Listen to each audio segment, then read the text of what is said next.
Hi friends, this is tech expert Neil and you are watching HowISolve.com. In today's video, I'll show you how you can install Stable Diffusion easily and use it without typing a single command. So this will be using a graphical user interface of Stable Diffusion. I'll also talk about briefly what is Stable Diffusion and what all things you can do with it. So without wasting much time, let's get started. Okay friends, I'm going to show you the power of Stable Diffusion. You can see this website, it's called Lexica.art.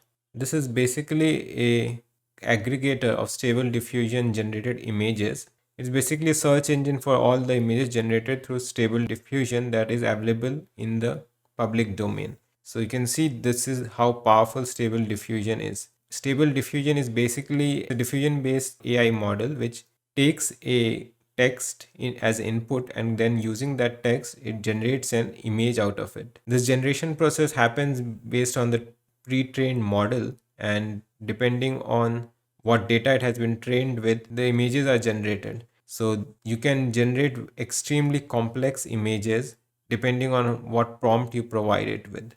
For example, this particular image, you can see the prompt. It's an elegant girl in urban outfit, and these are the stylings: cute, fine face, digital painting, realistic, shaded. So this particular website, Lexica.art, using this you come to know how you can craft these prompts so that you can also get these outstanding images from Stable Diffusion. And these images, the company states, are basically in public domain, so you can use it for commercial purpose also.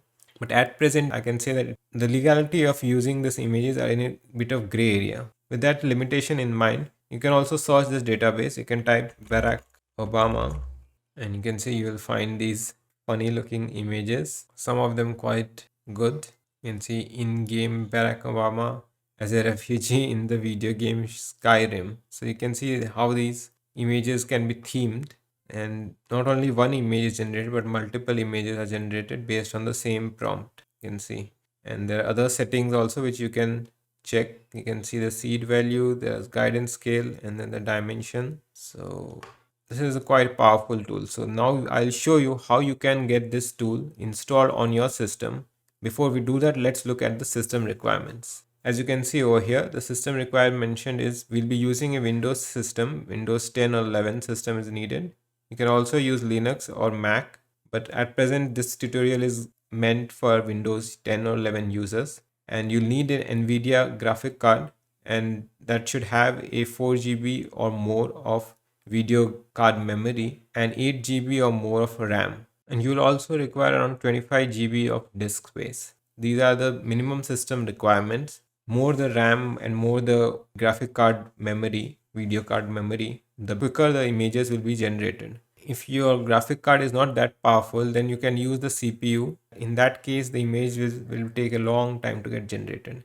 So keep that in mind. At present, in my CPU configuration, I'm using around 16 GB of RAM, and I've got NVIDIA GTX 1660 Super graphic card, which has got around 6 GB of video card memory. And in that, it takes around 30 to 45 seconds for image generation. So depending on how many iterations you go for. So keep that in mind, and we'll now start with the installation process. To install this, you'll have to go to this particular GitHub project. It's called Stable Diffusion UI. You can simply Google search it, Stable Diffusion UI, GitHub, and probably you'll get this cmdr2/stable diffusion UI as the first link. Click on that, and this particular project will open up. This provides a web-based user interface for Stable Diffusion, and it makes the thing extremely simple for both installation and using the tool. To start the installation process, depending on your system, we'll go for download for Windows. Just click on this button and a zip file will get downloaded. Once the zip file is downloaded, just copy it.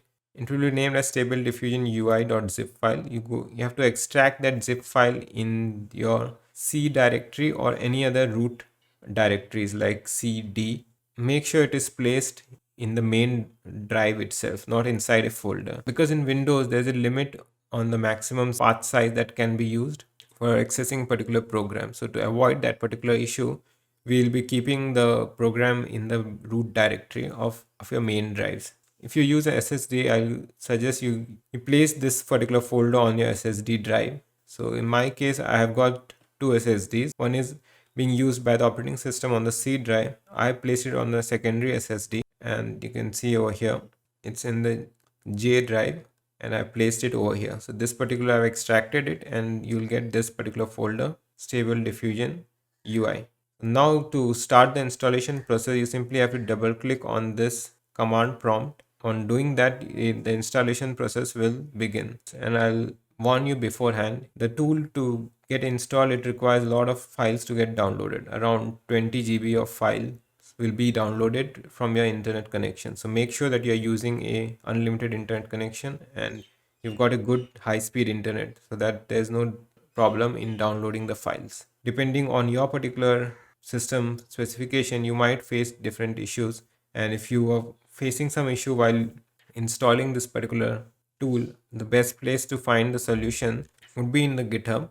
In the issues section, you can go over here and you can see at present there are 216 closed issues and 117 open issues. So you can Google search the exact error message that you are receiving while installing this particular tool, and if that particular error message has been reported previously, then you will find some solution for that problem, or you will at least get to know what exactly is causing that problem and you can somehow resolve it. If you are still unable to find the solution for your particular problem, you can write down in the comment section and I'll try to resolve your problem.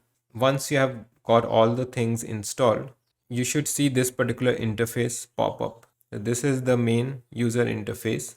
You can see over here. So it basically launches in localhost 900, and here you can enter the prompt using which we'll be generating images, and you can also add negative prompts if you don't want a particular thing to happen, and you can also generate images from a pre-existing image. So you can basically modify that image based on the prompt. So that is image to image conversion.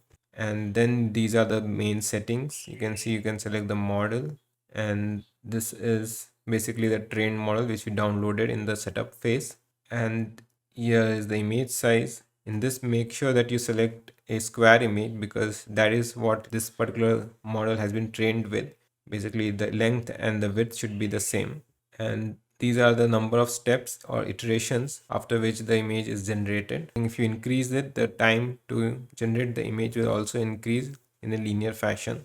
And this is how strictly you want to conform the image to the prompt and how much creativity you want to allow the program to use. So this will control that, basically guidance scale.